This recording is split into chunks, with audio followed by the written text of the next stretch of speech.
Hello, today is March 8th, and I'm going to try switching things up a little bit. This is an update about Shincheonji and the outbreak in Korea, but because YouTube doesn't really like the C word, and yes, there are a lot of C words that apply to Shincheonji, but I'm talking about C19, which is how I'm going to try to refer to it in this video. If it makes no difference, then I guess this will look a little silly after the fact. So the good news is that the news about Shincheonji for the past week has been rather straightforward, and there have also been a number of good updates and developments. Let's start with the news from a week ago. On Sunday, the mayor of Seoul has sued key leaders of the Shincheonji religious group at the center of South Korea's sudden surge in the number of confirmed cases for the new C19. Mayor Park Won-soon said on Facebook that he was suing the key leaders of Shincheonji for murder, injury, and violation of prevention and management of infectious diseases. The mayor accused Lee Man-hee and others of evading tests for the virus and for failing to take adequate measures to get members of the group to work with health authorities in preventing transmission of the infection. Park also alleged that Shincheonji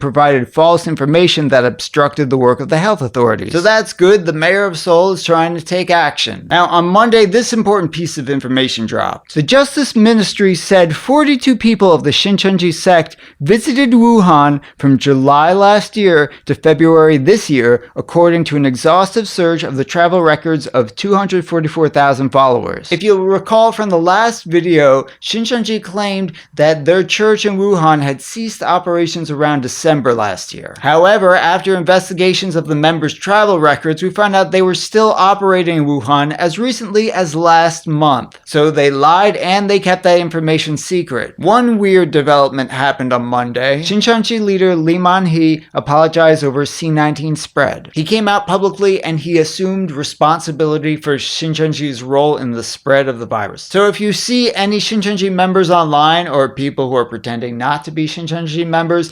claiming that Shincheonji has nothing to do with the spread of the virus or that it's wrong to blame them, their leader has taken responsibility. But the question is, what does this mean? What is actually gained from apologizing? What makes this apology even more dubious is that Shincheonji put out this press statement the same day. The rapid proliferation of C19 has resulted in 13 deaths and 1,766 confirmed cases in South Korea as of February 27th.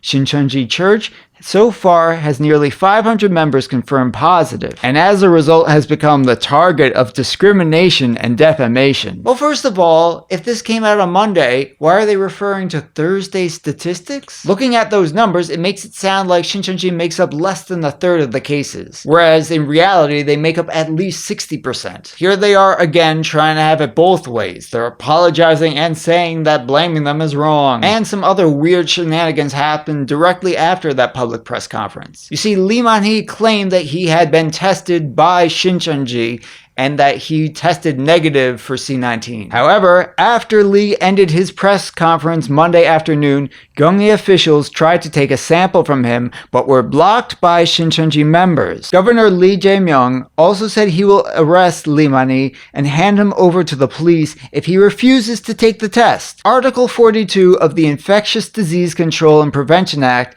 allows the health minister, mayor, or governor to force a medical examination and investigation upon a suspected patient. The governor arrived at the Shincheonji Palace of Peace in Gapyeong around 9 p.m., but Lee Man-hee had already left the compound. His current whereabouts are unknown. That's right, he came out of hiding, gave a press conference, made dubious claims, apologized with no real repercussions, and fled again. Meanwhile, the Seoul Metropolitan Government said Tuesday that it will cancel the registration of Shincheonji as a corporation. Shincheonji harms public interest, so we will start the process to take away the registration. If it loses the registration, it will no longer be recognized as a legitimate corporation. Tax benefits will also be revoked from the religious sect. So discussions about that are supposed to happen this coming week, so we'll see what happens there. On Wednesday, we got this interesting report. Through a study, the government determined that 93% of those infected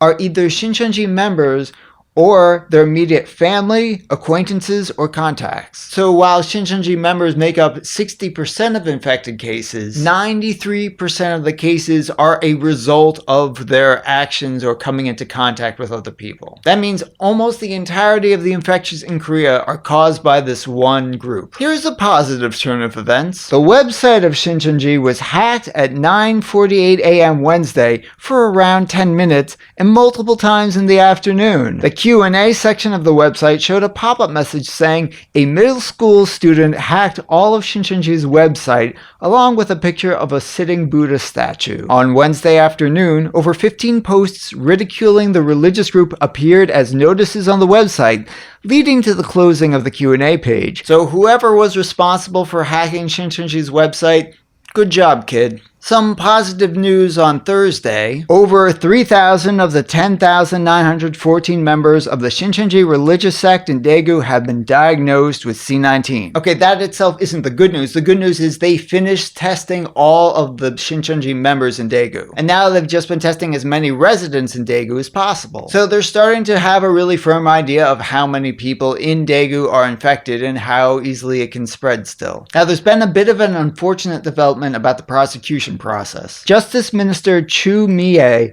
and Chief Prosecutor Yoon Suk-yul are at odds over an investigation into the Shincheonji Church of Jesus, which is viewed as the culprit for the exponential increase of C19 cases in Korea.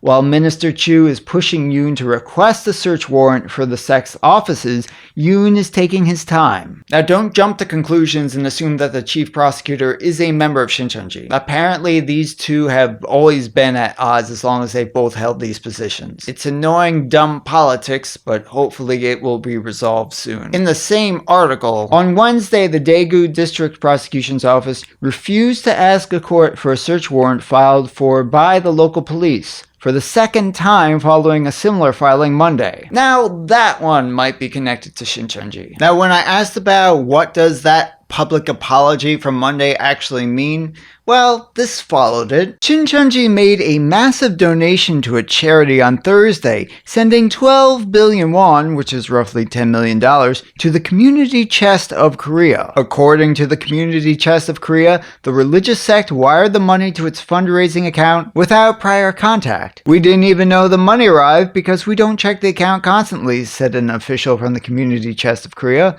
We only learned about it from media reports. Coincidentally, earlier in the day, Shincheonji announced that it donated 12 billion won to the Community Chest of Korea for a campaign to fight the outbreak. So Shincheonji donated this money without telling the people who were going to receive it, and then publicly announced that they did it. I'm of two minds about this. On one hand, I'd rather other people have the money than Shincheonji. On the other hand, it's dirty money and people should not be accepting it. And that's exactly what happened. Two charity groups said Friday they've rejected a donation by a minor religious sect at the center of a rapid rise in C19 cases in Korea, citing negative publicity associated with the group. Later Friday, Shincheonji sought to donate the 12 billion won to Hope Bridge Korea Disaster Relief Association, but that donation was rejected as well. I find it quite funny that the one time they do give money to real charities, the charities reject their money. On Saturday, we got an interesting article about attempts to halt the infection spread in Daegu. A virus-hit apartment tower here has been under tight control as a third of its residents were infected with C19. According to the city's health authorities, 46 out of 141 residents at the apartment block were confirmed to have contracted C19.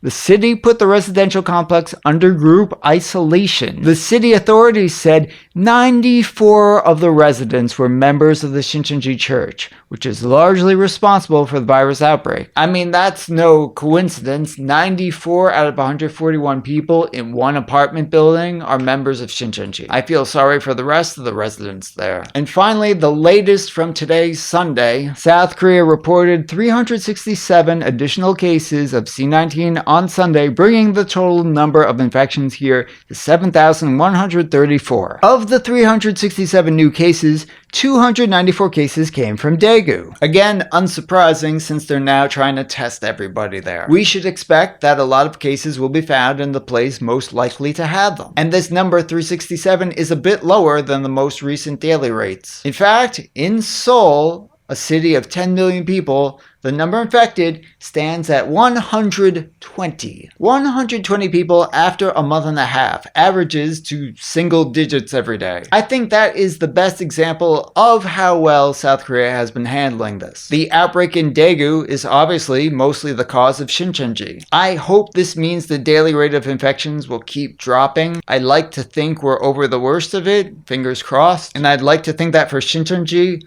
the worst is just beginning.